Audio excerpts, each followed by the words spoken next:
Welcome to the Explainer. Today, we're tearing into a piece of legislation that is literally reshaping the entire United States economy. It's called the One Big Beautiful Bill Act, or OBBBA for short. It is a massive, multi-trillion-dollar law, and we're going to objectively unpack exactly what's inside it, how it works, and what it means for you. Because this mega bill touches almost every single sector of American life, we've broken today's Explainer down into 6 distinct pillars: the path to law, tax cuts and deductions, Medicaid and SNAP changes, historic border security funding, the economic forecast, and finally, the public response. Let's get right into it.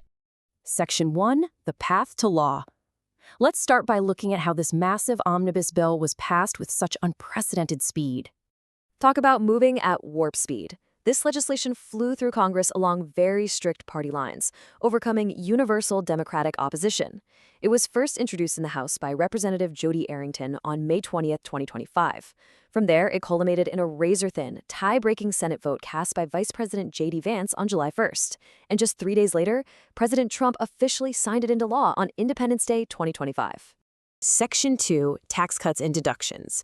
Now let's look at the absolute financial core of this bill, the major tax provisions that are directly impacting workers, families, and businesses everywhere. So the whole structural foundation of this new law actually rests on the TCJA, the 2017 Tax Cuts and Jobs Act. Those 2017 individual tax rates and standard deductions were originally set to expire at the end of 2025. Well, OBBBA makes them permanent. It brings a lot of long-term certainty to the individual tax code. But what does this actually mean for your paycheck? The bill introduces some highly targeted deductions. If you're an individual earning under $150,000, there's a brand new no tax on tips provision. It caps at $25,000 and applies across 68 recognized occupations, everyone from bartenders to rideshare drivers. Overtime pay, that gets federal tax relief too.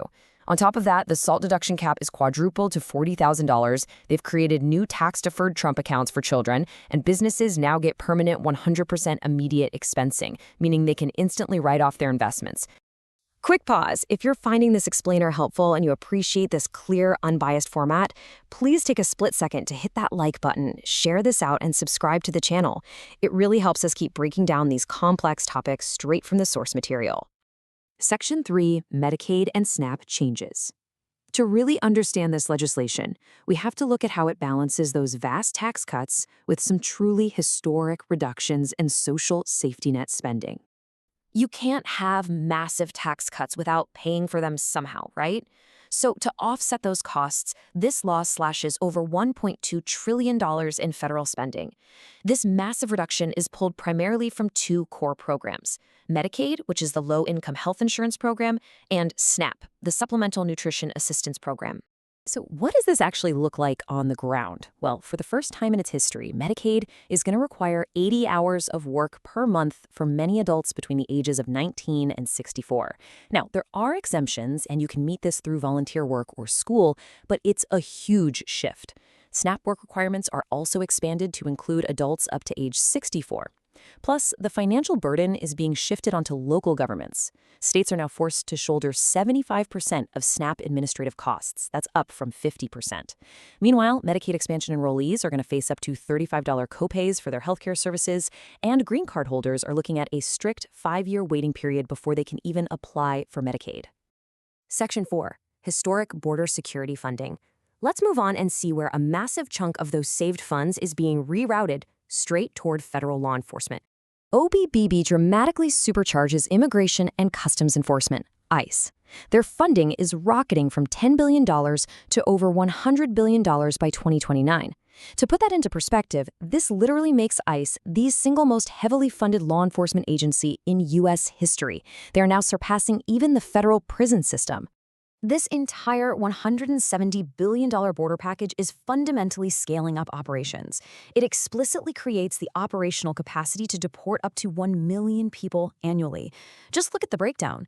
$46.5 billion goes straight to border wall construction, $45 billion adds 100,000 new migrant detention beds, which is a staggering 365% increase for ICE, and nearly $30 billion covers transportation, the cost of deportations, and the hiring of 10,000 new officers.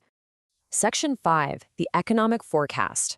With all these massive moving parts, the tax cuts, the safety net reductions, and the law enforcement expansions, let's zoom out and take a look at the macroeconomic view. So in the short term, economic experts generally agree the bill will boost the economy by putting higher after-tax income into people's pockets. But the long-term outlook on the national debt, it's stark. According to models from both the Congressional Budget Office and the Brookings Institution, the law is projected to ultimately increase the national deficit by anywhere from $2.8 trillion to $5.1 trillion over the next decade. And here is a really critical takeaway. The CBO projects a very sharp income divergence across the country.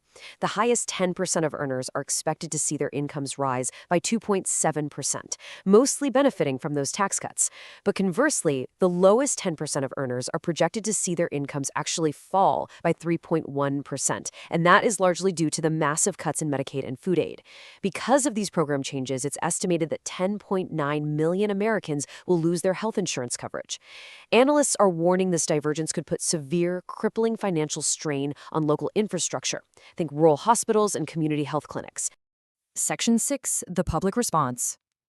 Given these profound societal shifts, the polarized public reaction across the United States has been immediate and fierce. On one side, business roundtables and corporate advocates are absolutely cheering this bill on. Organizations like the Job Creators Network and the Small Business and Entrepreneurship Council argue that a competitive, pro-growth tax system featuring immediate expensing is the exact catalyst we need right now for long-term domestic investment. They argue that freeing up this capital lets businesses expand, hire more workers, raise wages, and reinvest directly back into their local communities. On the flip side, think tanks and nonprofits are sounding major alarms, warning that this is one of the most regressive bills passed in decades. They point out the severe risks to the survival of rural hospitals and food security for the most vulnerable populations. Plus, analysts at Brookings highlight the exploding national debt. They note the bill could hike the debt-to-GDP ratio by 28 percentage points, which they warn is going to eventually push up interest rates and completely crowd out private investment over the long run. So as the One Big Beautiful Bill Act fundamentally rewrites the rules of the American economy, we leave you with this to think about. Will the immediate, tangible financial boost to taxpayers and businesses ultimately outweigh the long-term price tag on the national debt and the social safety net? It is a trillion-dollar equation, and how it plays out is going to define the entire next decade. Thank you so much for joining us for this explainer.